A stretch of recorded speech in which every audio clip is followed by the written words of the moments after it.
If it's in your imagination, it's possible. Do you know that you can't think of something that can't happen? You know it's impossible to think of the impossible. It's not possible. So if you think it, it's possible. And if you live your life in possibilities instead of probabilities, you have a greater chance of finding happiness. There's things in your life that are necessary, but they're unpleasant. Working out my legs is necessary, but it's unpleasant. Why is it necessary? Because it's the largest muscles in your body. See, what you learn is it's this thing called unintended consequences. You don't know what type of fight you gotta face on Tuesday. You don't know what your boss is gonna come and say on Friday. But thank God you've been putting in some work on the interior life that when you need to fight, you got some strength. I'm the kind of person, if I'm going to do it, I'm all in. I'm the kind of person, I don't like being in between. I don't like to be at the back of the line. I want to be in the front of the line, and I'm going to prepare myself and work on myself to be a dominant voice. Take no prisoners, and like Mike Tyson, eat the wounded, starting at the ears. Carefully consider how you live. So live wisely, not foolishly. Make the most of your time, because these are difficult, evil days. You need to have a routine. Now, when you're stuck at home, it's so easy to slip into sloppiness. I want you to write this down right now, okay? Write this down. Routine develops resilience.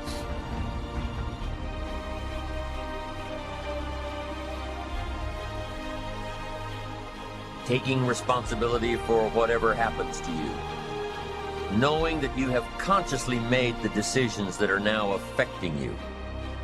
Knowing that what is happening now, today, is the direct result of your activity, what you did yesterday. Self-reliance is basically counting on yourself. Now, being self-reliant doesn't mean you can't work with others or trust others. Self-reliance means counting on yourself, trusting yourself, being confident with yourself, being responsible to yourself, trusting your own instincts.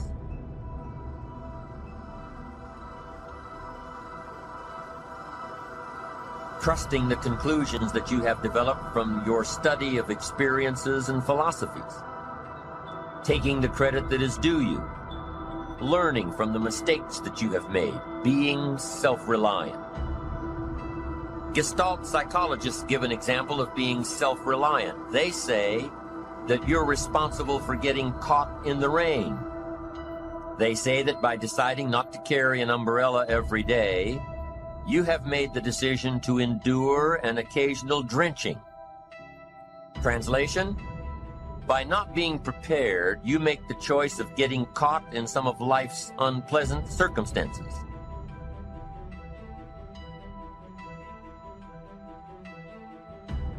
I've been riddled with self-doubt. That creeps up all the time in our lives. Am I enough? Am I good enough? Do I deserve this?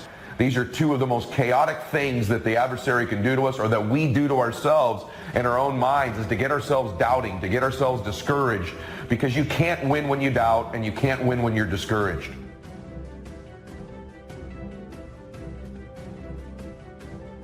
Happiness is freedom from the negative children of fear, such as worry, low self-esteem, envy, greed, anger, resentment, and so on.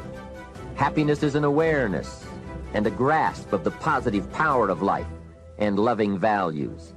It is an order of thought, activity, and lifestyle. Happiness is values in balance. It is contact with people of substance.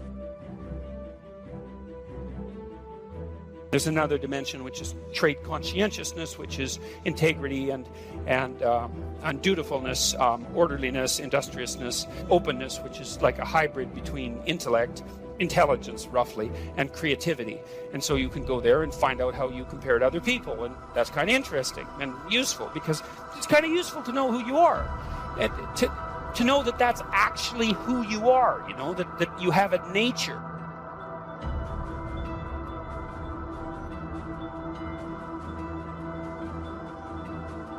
Be they rain, failures, economic losses, relationship losses, professional losses, personal losses. By not being prepared, thinking ahead, it's your choice. Now here's the other side of it. By being prepared, you increase your chances of success. You increase the likelihood. By being prepared, you increase your chances of success, of seizing opportunities when they come your way, of being ready within yourself to take advantage of once-in-a-lifetime situations. Some people tend to blame others for their mistakes, blame others for their failures. Somebody says, it's not my fault the report isn't done. So-and-so didn't do their part. Of course it's your fault. It's your report too. It's your responsibility to see that everyone you delegated work to does their part.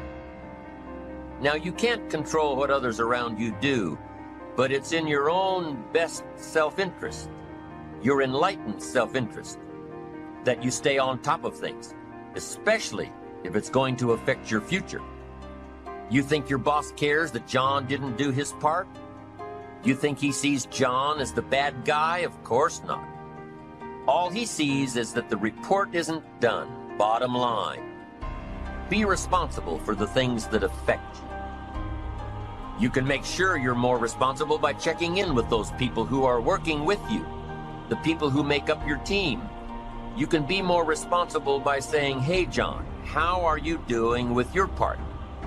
Do you need some help? Can we put somebody else in here to help you finish? Now, if John consistently doesn't handle his part,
you've got to replace John.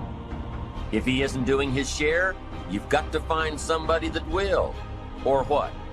It will negatively affect you. You can't wake up in the morning that the project is due hoping and wishing that John has done his part. No, you've got to be responsible because it's going to affect your career too. Now, my approach to my better future very early on in my career was to just go through the day with my fingers crossed. And I used to say something like, I sure hope things will change for the better. Then here's what I found out. They're not going to change. Somebody says, well then, how will my life ever change? Answer, when you change. When you change, when you get better, it'll get better. If you change, it'll all change. Don't put it on someone else. Hope that someone else will change it for you. You have to be honest with yourself and truthful with yourself. And I think a lot of times what it is for me, I was expecting things from people that I wasn't giving to people.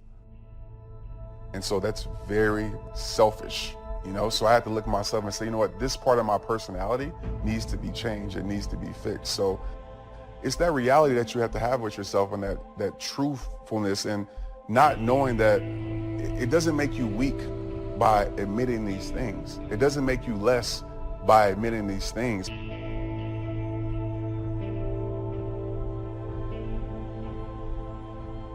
begin to know now that the night will pass, and as you learn to grow and progress, you will better understand how to handle every night and better live every day. Don't be afraid to face the facts of life. It is not negative to understand that the winters always come. Don't clip the word impossible out of the dictionary. Don't say I don't want to hear the problem. I don't want to see the difficulty.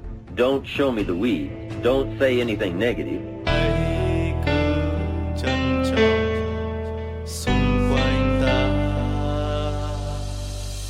cười lên,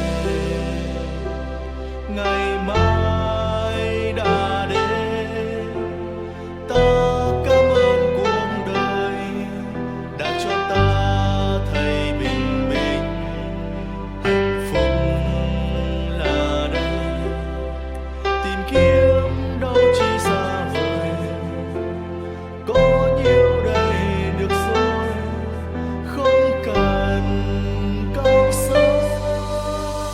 Hãy bên anh em nhé, hạnh phúc ở đây mà.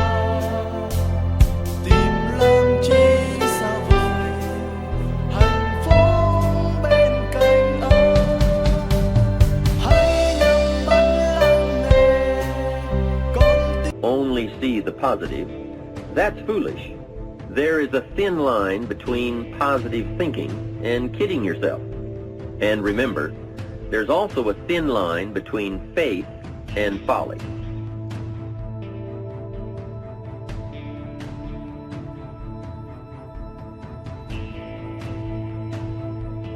That's a powerful thing to understand because you weren't born this way. You weren't born doubting. You were born perfect. You were born believing you were going to do something great. You were born happy. You were born believing you were going to do something special with your life. As a baby, I promise you, you had no negative self-talk. You had no negative self-doubt. These are external sources. So important to know because those thoughts aren't really who you are.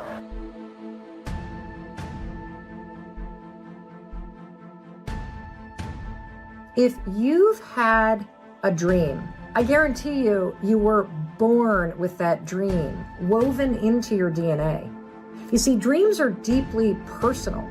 That's why you can be super little and be drawn to something like being a lawyer and have no explanation for why.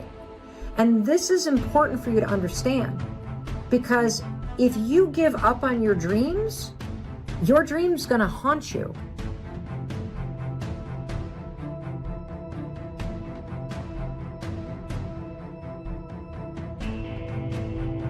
Take responsibility for yourself. Take personal responsibility. You can't change the circumstances or the seasons or the wind, but you can change your reading habits.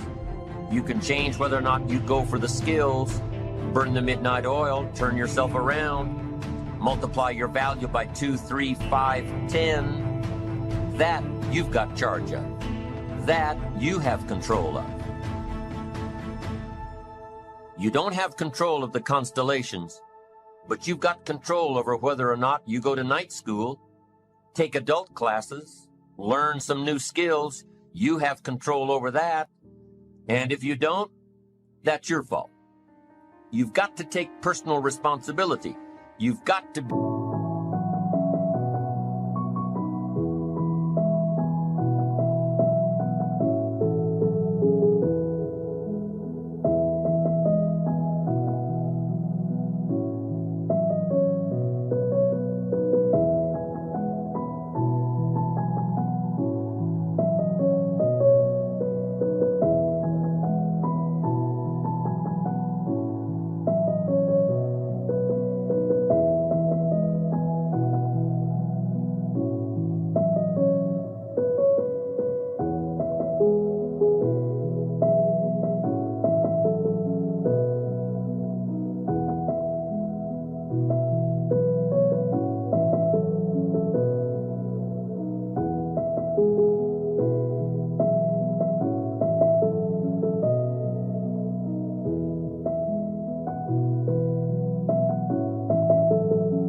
self-reliant. You. Nobody else can change your life, alter your ambitions, pave a golden road for you. But you can.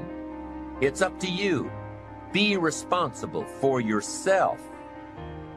Learn to reap the harvest without complaint. This is a sign of growing maturity. And here's where it comes from: taking full responsibility. Take full responsibility for everything you do. Be responsible to yourself. It's your crop. Whatever your paycheck is, take full responsibility. You say, well, it's my employer. No, it's not your employer. You can become twice as valuable, 3 times as valuable.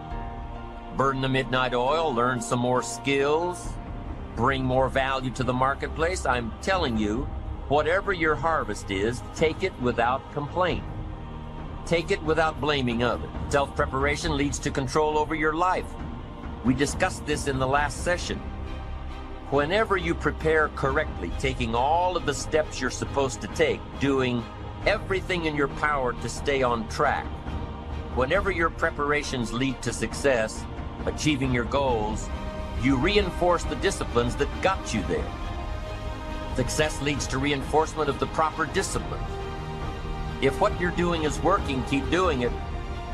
If what you're doing isn't working, change it. When you are doing all that you can possibly do and are successful at reaching your expectations, keep doing it. Success is a reinforcement. Psychologists call this positive reinforcement. We all know about positive reinforcement. That's how we train our dogs. That's how we teach our kids. That's how the trainers at SeaWorld can get a killer whale to do tricks and follow commands and work side by side with humans by positive reinforcement. When you bring a brand new puppy home and try to teach him not to mess in the house, what do? You reward him for going outside or scratching at the door.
When you're trying to get your toddler out of the diaper stage, what do? You reward her with special presents, make her feel special for learning something new. When you're trying to get your older kids to crack the books and study, what do? You reward them when they get good grades. You teach them that the skills they are developing now will have great positive effects on their lives later. But you reward them now. This is positive reinforcement. Learning that there are rewards for doing something good, something worthwhile, something of value. The greater the value, the greater the reward. The better you do, the better your reward. The greater the value, the greater the reward. A bigger paycheck, a better house, financial freedom. It's all a reward system. Now, there are 2 major benefits of positive reinforcement. Number 1, positive reinforcement builds good habits. If what you are doing, the habits you've gotten into, are building your ambition and increasing your success, keep doing them. Your success is reaffirming that these habits are good. Your success tells you that you need to keep doing what you are doing. By reviewing these habits that bring on success, you reinforce them, give them sticking power.